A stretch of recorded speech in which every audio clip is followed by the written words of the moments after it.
ओम नमो नारायणा. नमस्कार मित्रांनो, स्वागत आहे आपले. मित्रांनो, वटपौर्णिमा हा सण महिलांसाठी अत्यंत महत्त्वाचा मानला जातो.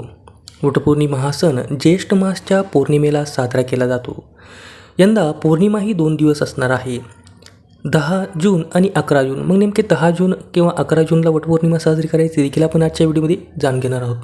मित्रांनो, प्रत्येक स्त्री वटपौर्णिमा हे व्रत आपल्या कुटुंबाला, पतीला उत्तम आरोग्य व दीर्घायू लाभो यासाठी हे व्रत मनोभावे करत असते. या वटपौर्णिमेच्या दिवशी स्त्रिया वडाच्या झाडाचे पूजन करतात, त्यामुळेच यास वटपौर्णिमा असे म्हटले जाते. धार्मिक मान्यतेनुसार वटवृक्षाच्या खोडात विष्णू, मुळात ब्रह्मा आणि फांद्यात शिव विराजमान आहेत. तसेच वडाच्या फांद्यांना ज्या पारंब्या असतात त्याला सावित्री मातेचे रूप मानले गेलेले आहे. त्यामुळेच या वडाच्या झाडाची पूजा केली जाते.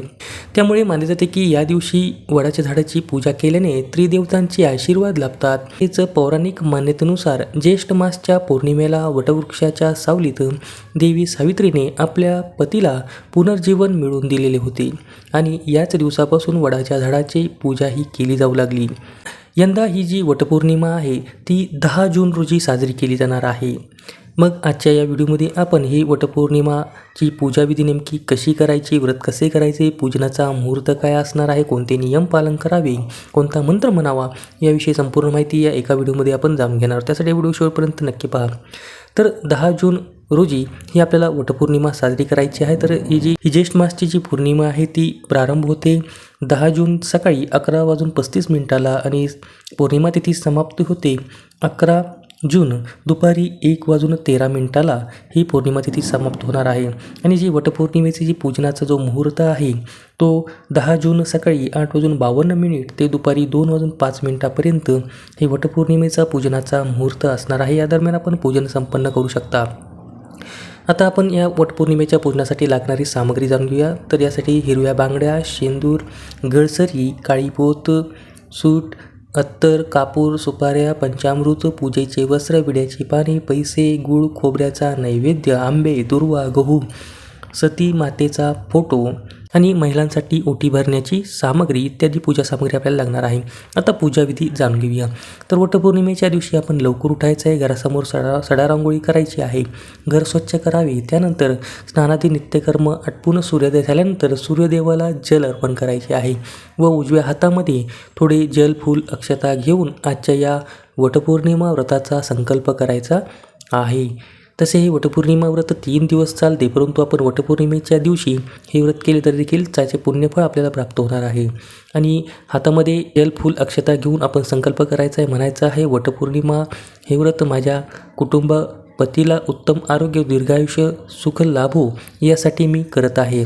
हे व्रत सुसंपूर्ण हो असे म्हणून हातातील जलफूल, अक्षता देवाच्या चरणी आपण अर्पण करायचे आहे व आपली देवघरातील नित्यपूजा संपन्न करावी. या दिवशी साज शृंगार करावा.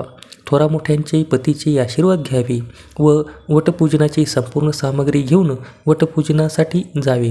लक्षात ठेवा, वटपौर्णिमेला वडाच्या झाडाचे पूजन करायचं आहे. त्याची फांदी तोडून आणून त्याचे पूजन हे करायचं नाही. तसेच वडाचे झाड लावून त्याचे पूजन केलं तर देखील चालणार आहे व त्याचे लावल्यानंतर त्याचं संगोपन देखील आपण करायचं आहे. नाहीच शक्य तर आपल्या घराजवळ जर वडाचं झाड असेल तर त्या ठिकाणी जाऊन त्याचं पूजन केलं तर देखील चालणार आहे. वडाच्या खोडाजवळ आपण थोडीशी वाळू घेऊन त्यावर श्री गणेश व सतीमातेची प्रतिकात्मक सुपारी ठेवून स्थापना करायची. सतीमातेचा फोटो असेल, श्री गणेशाची मूर्ती असेल तरी देखील त्याचं पूजन केलं तरी देखील चालणार आहे. त्या ठिकाणी नसेल तर आपण सुपारी स्वरूप त्यांची स्थापना करायची, त्यांचे पंचोपचार पूजन करायचं आहे. श्री गणेशास जानवे, वस्त्रगंध, दुर्वा, फूल अर्पण करून त्यांचे पूजन करायचं आहे. तसेच सतीमातेस हळद कुंकू लावायचं आहे, त्यांचे देखील पूजन करायचं आहे. त्यांना वस्त्र, काळी पोत, हिरव्या बांगड्या हे सौभाग्य अलंकार सतीमातेस आपण अर्पण करायचं आहे, पूजन करायचं आहे. त्यानंतर वडाच्या झाडाच्या मुळाजवळ जल अर्पण करायचं आहे. वडाच्या झाडाचे पूजन करायचं आहे. पूजन करून आंबे आणि दूध साखरेचा नैवेद्य दाखवायचा आहे. त्यानंतर वडाच्या झाडाला सूत गुंडाळायचं आहे. सूत गुंडाळत असताना 5 किंवा 7 प्रदक्षिणा आपण त्या झाडाला घालायच्या आहे आणि सूत गुंडाळत असताना हा मंत्र आपण म्हणायचा आहे. तो मंत्र आहे, अवैधव्यंच सौभाग्यम देहि त्वं मम सुरते पुत्रान् पौत्रांश्च सौख्यांच गृहनार्ग्यं नमोस्तुते. हा मंत्र आपण म्हणत ते सूत गुंडाळायचं आहे. सूत गुंडाळून झाल्यावर वडाच्या झाडाला आपण नमस्कार करून प्रार्थना करायची, आपल्या मनातील इच्छा प्रकट करायची आहे.